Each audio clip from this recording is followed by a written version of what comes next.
Hi, my name is Wildeman. I am from Netherlands. I want to tell a story about me. How I became a Muslim. I usually don't do this. That is, I usually don't take this much time to tell anyone how I converted to Islam, or should I say, how I came back to Islam. See, when people find out you've become a Muslim, you always get the same questions over and over again. How did your parents react to it? Were you in love with a Muslim woman? Are you accepted within the Islamic community as a convert? But most of all, people ask me, why did you convert to Islam? I found it shocking that even Muslims ask me why I converted to Islam. Well, this is the one true religion, remember, is my usual reply. I did not crash my car into a tree and almost die. I did not have a moment when I saw the light. I don't even know exactly when I became a Muslim. Some people are surprised, but I wasn't even looking for God. I wasn't looking for a reason in life. I wasn't looking for a purpose. Actually, I was just looking for a book. I walked into a bookstore not knowing what I would buy. This Must have been somewhere in the year 2003 or 2004. I like to read, with a special interest in the books sold in the store somewhere between recent history, philosophy, and sociology. That's where a green book caught my eye. It was called Islam, Values, Principles, and Reality.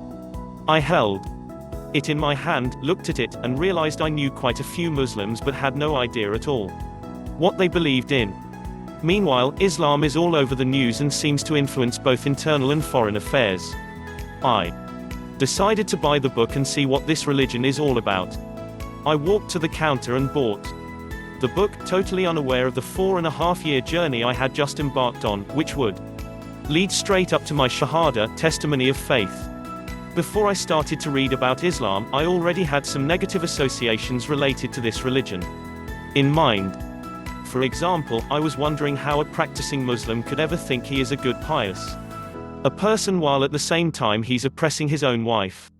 Or, for instance, I would wonder why Muslims would worship a cubic stone in Mecca while statues or buildings have no power and cannot help anyone. I could not understand why Muslims were so intolerant against other religions instead of simply saying that everybody believes in the same God. With this in mind, I started reading. After the first book came a second one. After the second came a third, and so on. After a few years, I had read quite some books on Islam and was very surprised. I found out that almost everything that I thought was a part of Islam and which I opposed to, was actually opposed by Islam. It turned out that the Prophet Muhammad, may the mercy and blessings of God be upon him, had said that one can see how good a believer is by the way he treats his wife. I found out that Muslims don't worship the Kaaba, they rather oppose worshipping statues or the like.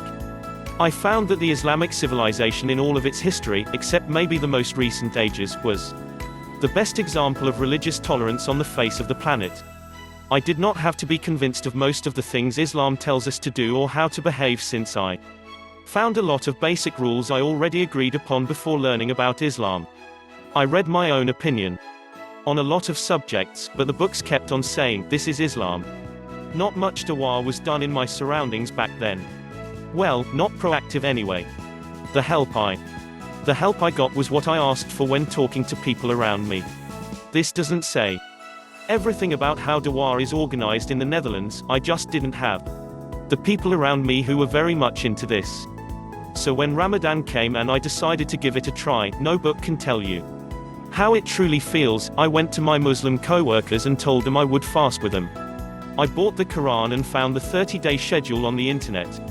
When I told the others about reading the full Quran and fasting in Shawwal, the lunar month after Ramadan, some of them had never heard of this or done it themselves. I brought milk and dates to work and explained to them how this was a sunnah to follow. Their mothers or wives cooked meals we ate at work, so I experienced some new food as well. I learned a lot that Ramadan, and so did the others. And we had a lot of fun. My first Eid turned out to be a funeral, but for the rest, it was a great month. After the month of Ramadan, I went to the mosque to pay my zakah. I figured that giving money to a good cause is a correct thing to do, so not being a Muslim was no reason for me not to pay. This is where I first met the treasurer of the mosque in my hometown. He asked me if I was a Muslim.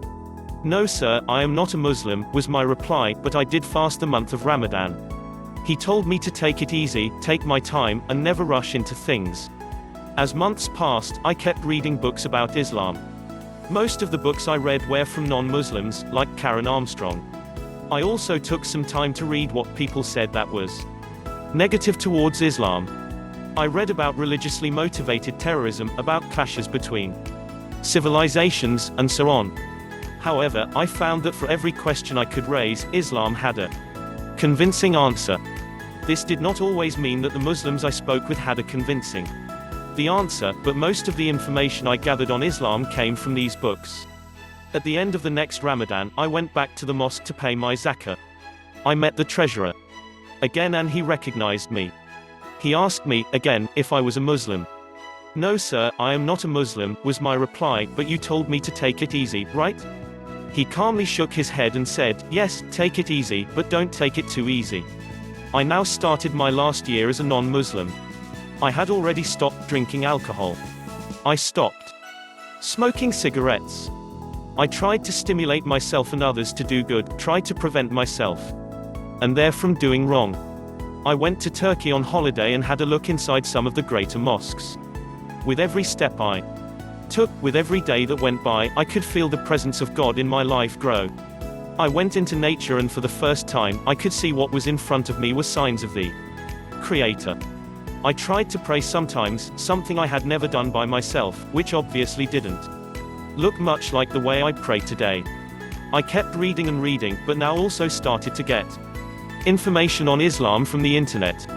On Hives, a popular Dutch social networking website, I was approached by a Dutch Muslim revert. She asked if I was a Muslim and I told her I wasn't a Muslim yet. She asked me to come over to her house and meet her husband. He was a Muslim by birth, practicing, and born in Egypt. He and I had dinner together and then talked about the rest of the evening about Islam. The second time I was there, he showed me the correct way to pray, upon my request. I tried to do it as well as I could and he was watching me try. When we took a short break, he asked me the question, "So, do you think you're ready to do this?" "Yes, I think I'm ready." I realized that I had already become a Muslim. I didn't take my Shahada yet, so it wasn't official. But somewhere in the previous years, I had become a Muslim. I had come to believe that there is no God to be worshipped besides the one true God, the Creator. I had come to believe that Muhammad was his messenger, the final messenger, who had a part in completing the religion. I wanted to fast, I wanted to pay zakah, I wanted to make my salah prayers, I still dream of the Hajj every day. My path was through books, I came through the theory. It was a rational choice, not an emotional choice. I looked at the information which was out there, compared and contemplated. Islam was the answer to every question. 1 or 2 weeks later, he and I went to the mosque in his hometown. He had already talked to the imam so they all knew I was coming. My dad came along and brought a camera. The imam said the Shahada, bit by bit. I repeated, bit by bit. As the imam recited a dua, supplication, my Egyptian brother translated it into Dutch for me. I felt like I had been running for miles and miles and now reached the finish line. I mean literally, I was out of breath as if I had been running.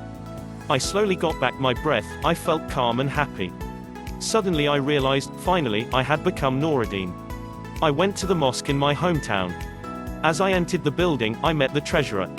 He asked me again if I was a Muslim. "Yes sir, I am, and my name is Nourdeen," I said with a smile. "Alhamdulillah," he replied, quick to add, "at last. Thanks for watching it. Please like, share and subscribe to my channel."